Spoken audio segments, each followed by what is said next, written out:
Now, I would like to introduce Col Philip Smith, United States Air Force, retired. I have a brief bio to introduce him. Col Smith was born October 15, 1934 in Root House, Illinois. He graduated from high school in the Institute of Aviation at the University of Illinois and completed pilot training at Byron Air Force Base, Texas. He attended advanced gunnery schools at William Air Force Base, in the F-86F, and Nellis Air Force Base in the F-100. Smith's first operational assignment was in Europe, flying the F-100. In April 1961, he returned to the U.S. and flew the F-104 at George Air Force Base. He graduated from the U.S. Air Force Fighter Weapons Instructor School and returned to George as the Wing Weapons Officer. In 1965, he was assigned to Da Nang Air Force Base, South Vietnam. He was flying the F-104 on the fateful day in September 1965 when he was shot down and captured by the Chinese. Upon his release from China in 1973, he graduated from Air War College, completed jet fighter recurrence training, and was assigned to Holloman Air Force Base flying the F-4. He later served as commander of the 465th TAC Fighter Lead-In Squadron. Col Smith later served as the U.S. Air Force Executive Headquarters in Ramstein, Germany, and for 3 years was commander of the, I'm going to mess this one up, so Pelican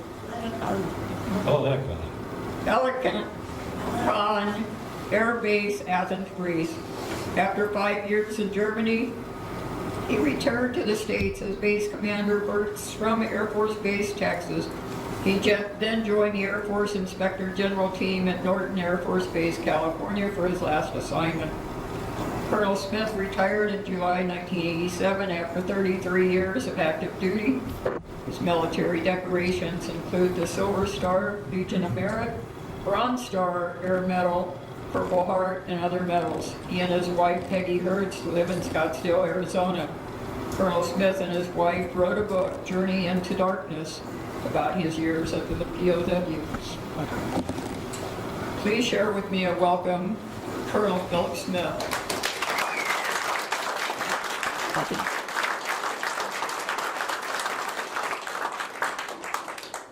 Sure. Thank you.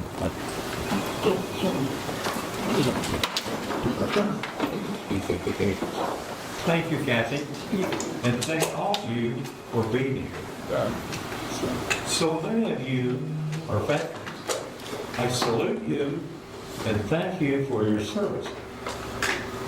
I am proud to have served this great country during my 33 years in the United States Air Force. Those of us who spent time in enemy hands always knew it was our duty to return with honor. And we also knew that many of our comrades would die trying to do just that. So I was one of the lucky ones. I survived and made it home. And on that day, when I left the darkness of solitary confinement and came back into bright light of freedom, I was greeted by a sight that will live with me forever. The lighting of the airfield, when I stepped back on American soil after 7.5 years of captivity, were hundreds of people, many of them children, waving the American flag. I looked out at those smiling faces and those flags fluttering in the breeze, and I saw then, as I see now, the strength and goodness of the American people and the symbol of liberty, our American flag, that has carried the message of freedom to so many parts of the world. I am often asked how I survived 7.5 years in a prison cell. And of course the answer is one day at a time, one glimmer of hope, one prayer, one thought of home, and a strong determination to never give up and to survive. I learned some basic truths during those years. I was placed in solitary confinement with minimal food and deprived of every human dignity. But there are things no captor can take away from you. More powerful than all their threats was the fact that they could not take away my mind or my ideals, nor could they take away my faith in God, my country, my family, the Air Force, or faith in myself. I grew up on a farm in Illinois, one of 6 children, a farm boy with chores that never ended. My father couldn't stop working and expected us to work too. And we did work. We knew at the core of our family was a strength, a bond, a belief in one another that was as strong and abiding as the farm we farmed. I have never doubted that environment had a profound effect on development of my career, my personality. My parents were simple, hardworking farmers. That was their life, but it wasn't mine. From an early age, I knew I wanted to fly airplanes. Joining the Air Force, becoming a fighter pilot was my dream. And I've never regretted realizing that dream. On September 20th, 1965, I was flying a combat air control mission over the Tonkin Gulf. My squadron from George Air Force Base in California had been sent to Da Nang Air Base in South Vietnam a few months earlier. And on that day, I was hit by enemy fire from a Chinese MiG and forced to eject from my single-engine, single-seat F-104 Starfighter. We had been trained for such an occurrence in classrooms, but going through the ejection procedure over enemy territory is a different story. I knew the entire ejection procedure was controlled by powder cartridges with different burning rates. Everything was timed to happen in the proper sequence, and I only hoped that it did. The canopy blew off. Moments later, a rocket loader attached to the seat, like whoosh, and forced the seat up and out of the airplane. And then the lap belt released, and the seat separator activated. I was hurled from the seat like a slingshot. And then my parachute opened, and I was floating down like a feather, trying to remember anything and everything I'd been taught about landing in enemy territory.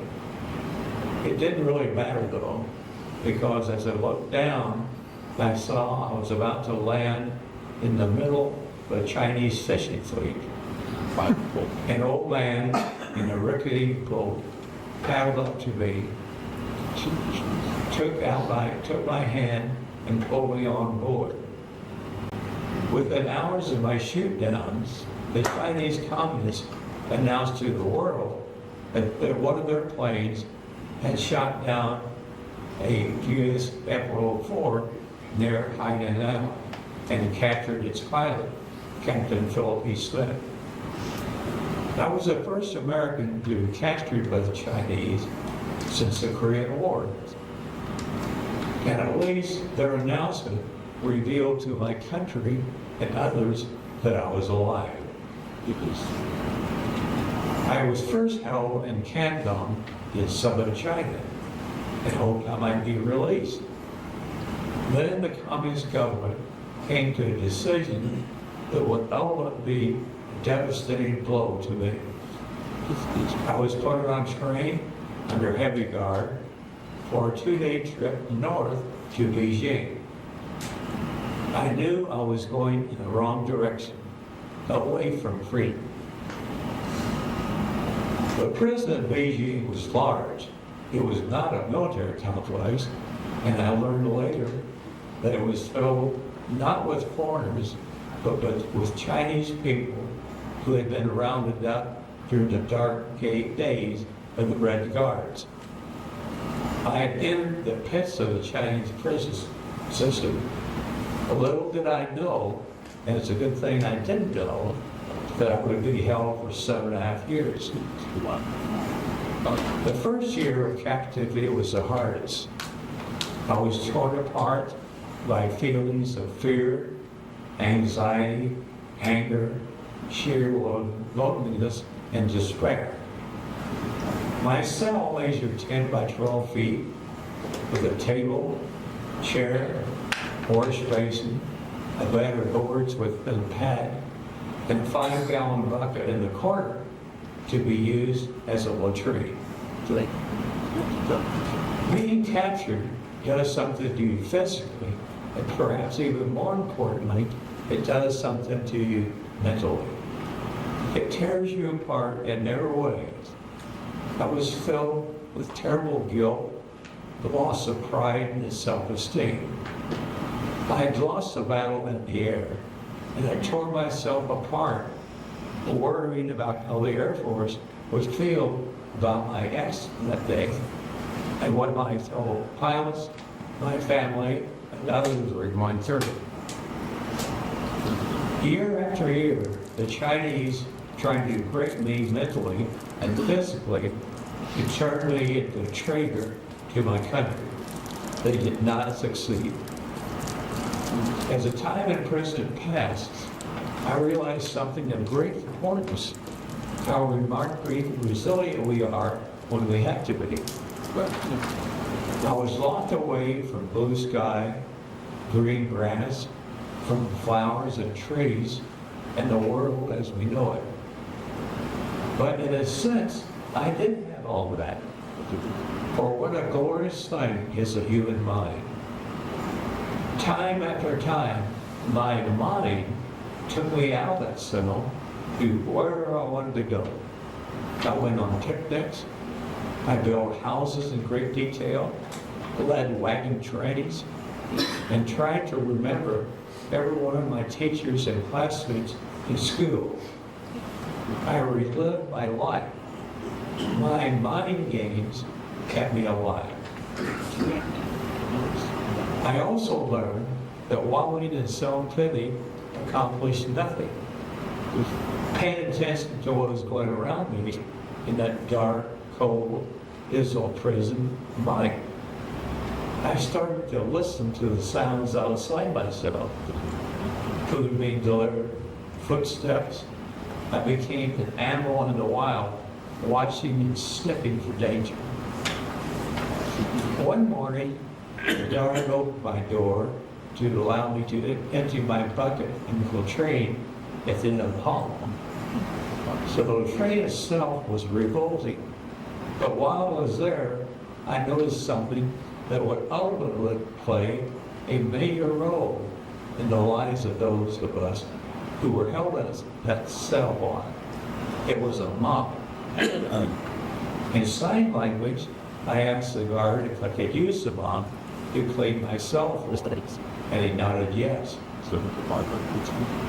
In the days and weeks after that, as my ears began to pick up more sounds of the cell block, I could hear the swish, swish, swish of that bump as it was used in surrounding cells and along the length of the hallway. And then one day, something that brought unexpected tears to my eyes. I had been listening to the morning activity of the cell block when suddenly someone mopping the hall right outside my cell began to whistle very softly. It was only a few bars, but he was whistling the theme song of the United States Air Force. I could hardly believe my ears. Someone was telling me that he knew I was there, and that someone had to be an American. For so long, I felt totally alone. I could only thank God that the wall of silence around me had been broken, if only for that moment. I found out who it was one day when I was taken to another cell to listen to Radio Peking. And two Americans were there.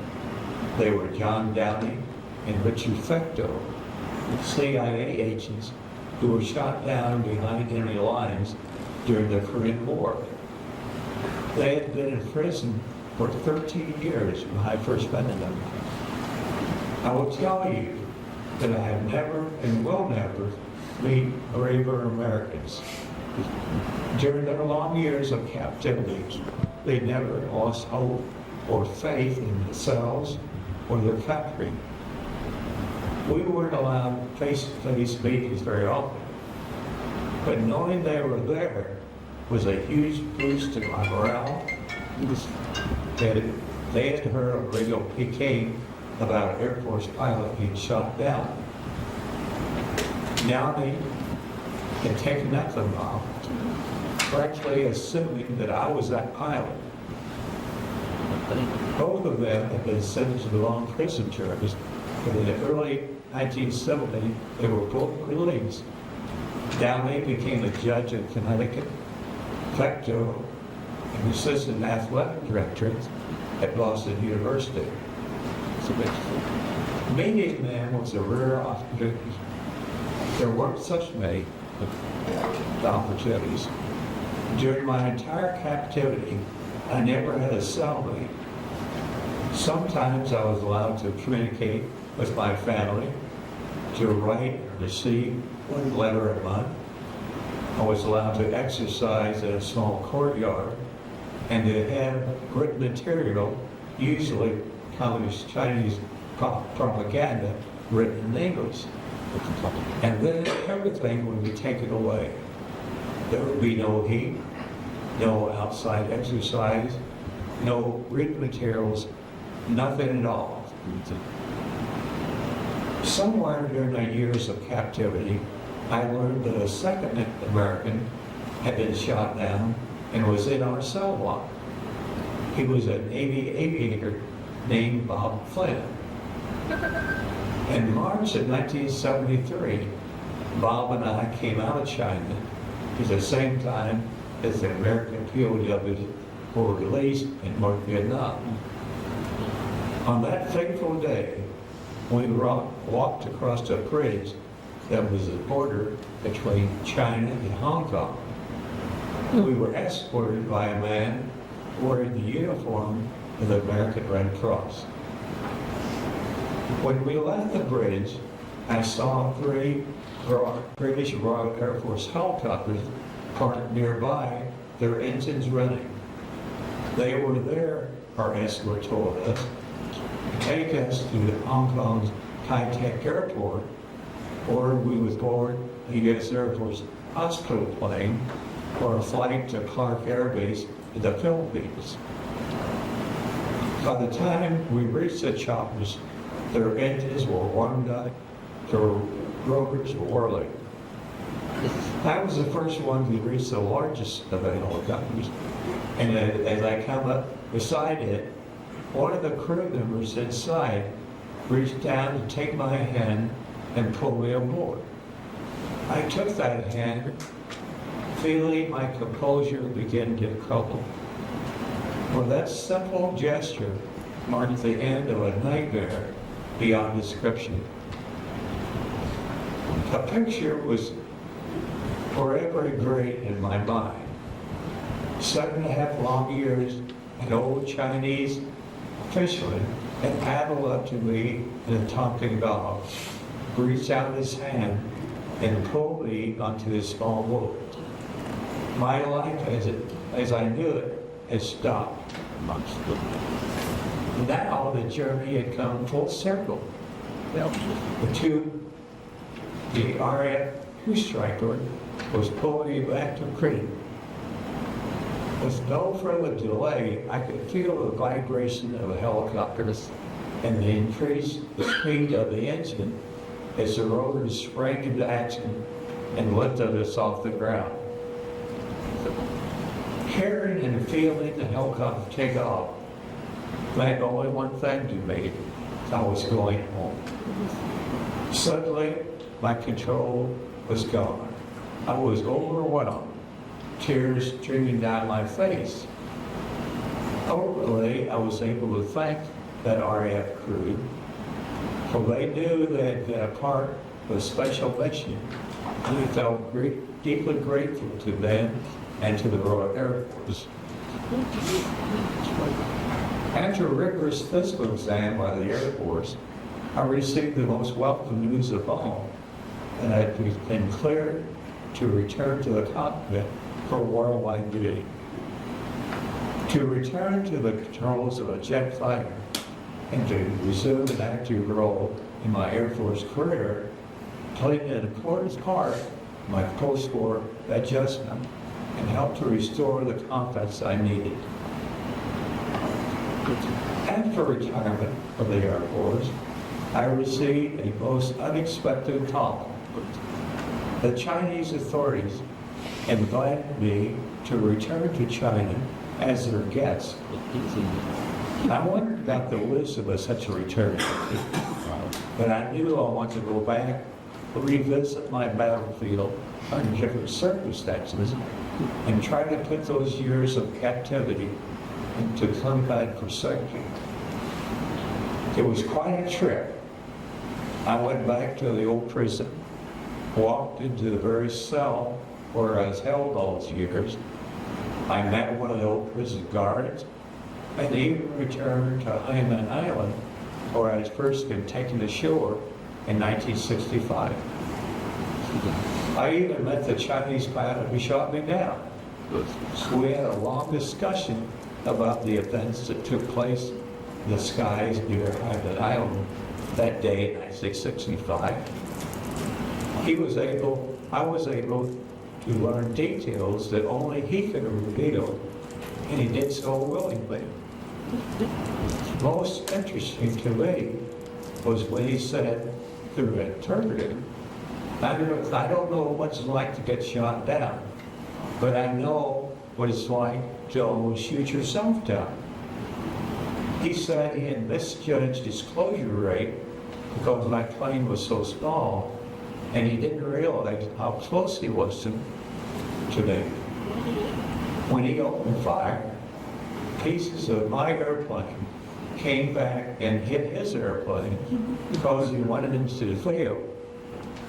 When he got back on the ground, they counted 19 holes with MiGs from fragments of my F-104 that he shot off. I often think back of those I served. One of those who touched me greatly was the line chief who serviced my country, serviced my plane on that day in 1965 when I was shot down. He had worried all those years of my captivity that he had done something wrong in servicing my plane. I assured him that he was not at fault for my having been shot down. He was Master Sergeant Doc Blanchard, an African American, and I gave the eulogy at his funeral several years ago. Thinking of him and the wonderful diversity of the people who have made up our military through the years. We all trained and fought alongside people we may never have known in the civilian world.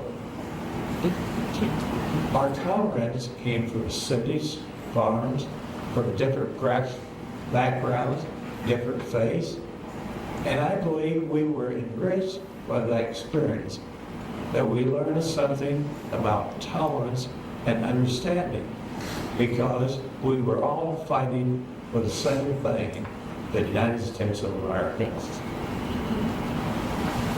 I was proud to have served this country in its principles during my years in the United States Air Force, and I'm proud of the troops who are carrying on that fight. I pray for those men and women. May God bless them and all of you here today who have served. Thank you.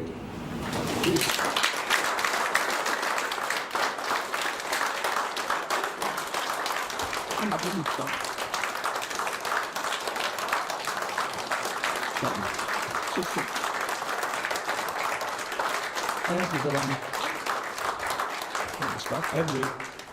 before I close, I want to thank my longtime friend, Linda Foss, for encouraging Peggy and me to be here today. Linda and her late husband Dave were special friends of ours. And when she told us about all you years and how much you helped her after Dave's death, we look forward to being with you here. Linda, thank you.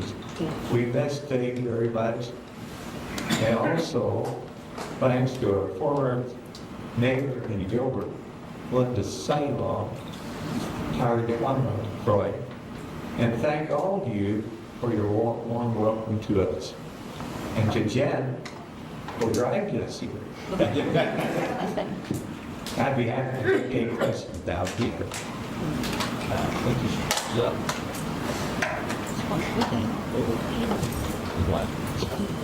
We have something special for you. Linda? Where are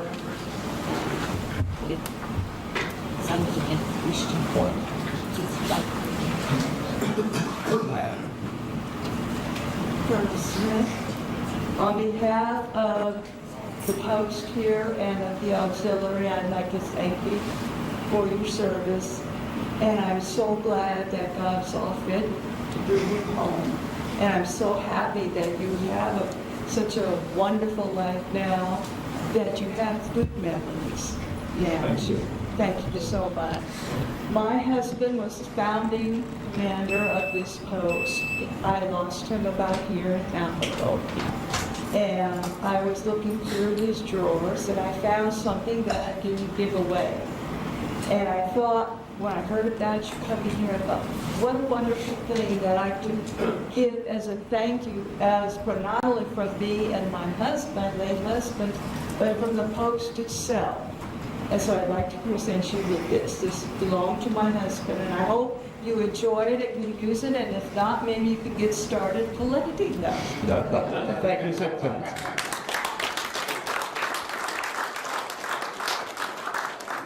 So thanks, Kathy, and thank you very much. Thank you.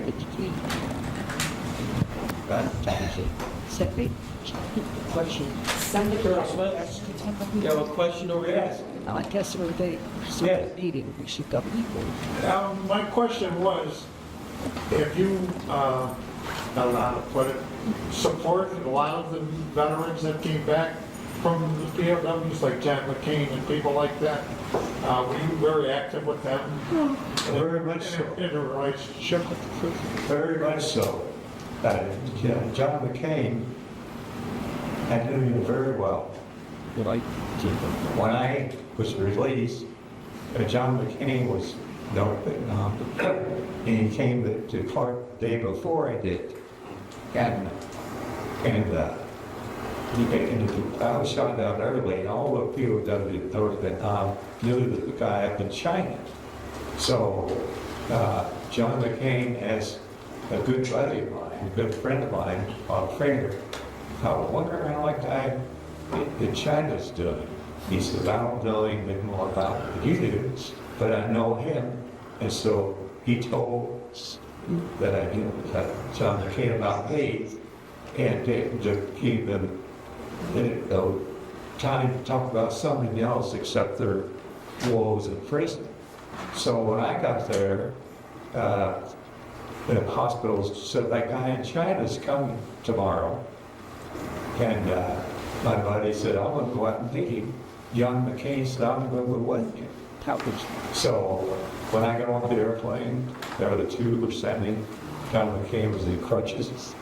And I hugged my buddy, Bob Prater. And John McCain said, you don't know me from Adams, but I know more about you than you want me to know. And so we both got home. We both stayed in the military. I went back to flying and the headquarters and so on. But John McCain was legislative liaison, and that means he takes congressmen, senators to bases overseas that they want to go to. I ended up as a commander at Lenikon Air Base in Greece. John McCain calls me up. I'm coming over next month with Senator so-and-so. Can you help us out with this, this, and this? I did all that. He did that 3 times. So I got a lot. I got to know him very well. And greatly respect him for what he went through. Thank you. Thank you. Yes. I don't have a question, I just thank you for being here and sharing your part with us. Myself, Thank you so much, Ken. Do we have any more questions for the Colonel? Colonel, I have one question. So, I've had a chance to meet Captain Charlie Plum. I know the stories from Admiral Stockdale. And in terms of the experiences that you had with the Chinese versus what some of the experiences that the POWs had in Vietnam, were they equal to, or were the Chinese, I guess, I don't know if the right word is friendly or easier, but were they, you know, we've heard plenty of stories where the brutality in some of these POW camps were pretty intense. Was it that same on the Chinese side, or was it, you know, lesser? Quick question, and that's what all the ones like that want to know for me. Compare the treatment. I went through some torture sessions, but not nearly as brutal as the North Vietnamese gave our POW. It included John McCain. They didn't break bones, you know, many of them were broken bones that beat them. I did not suffer that kind of treatment. I had some torture session, which wasn't much fun, but I didn't come back injured in any way. No broken bones, still out of my mind. So that's the answer. The rest of saying that the Chinese treated me better than they normally treat their people that was up there. I think it was the Japanese who did. From the very beginning, the Chinese said, "You're not a POW, you're an international criminal because you took part in the Vietnam War, you intruded in our airspace, and so your case will be held according to Chinese law, no one else's law." Meaning that you have this convention is defied. But actually, they told the convention quite accurately when the war was over, they turned to lose. When they said, you have to do this or that, or you would never get released. And when they showed me those 2 CIA guys, they said, here's 2 war bonds you can pay with. So they said they were not going to abide by the D-Day convention, but in fact they did. So I hope that answered your question. Yes. Colonel, when you were flying your combat air patrol, were you by yourself, or did you have a wingman? Good question. There was a flight of 4 that took off, and I was the ground sprayer.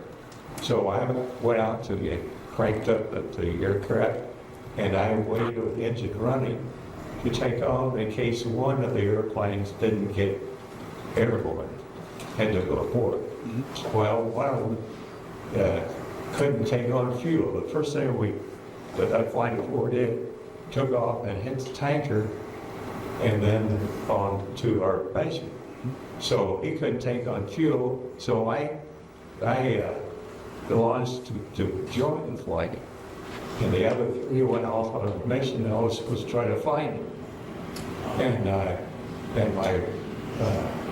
IFF failed, my head indicator failed, my standby compass failed, and the radar ship that was supposed to help me rendezvous misidentified me and said, turn left, turn right, and they didn't have me.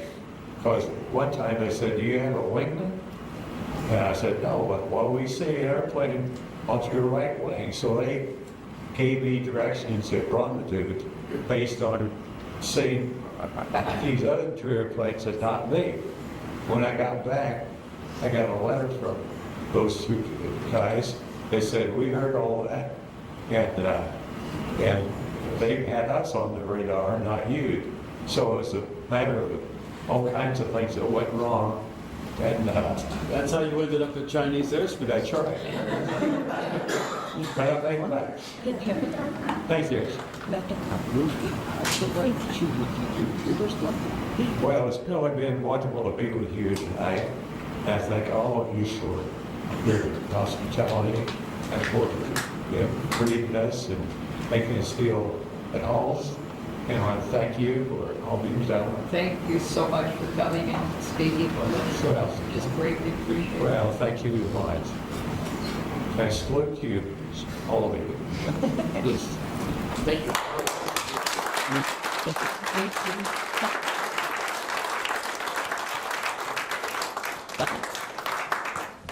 Have a nice evening. How's it? You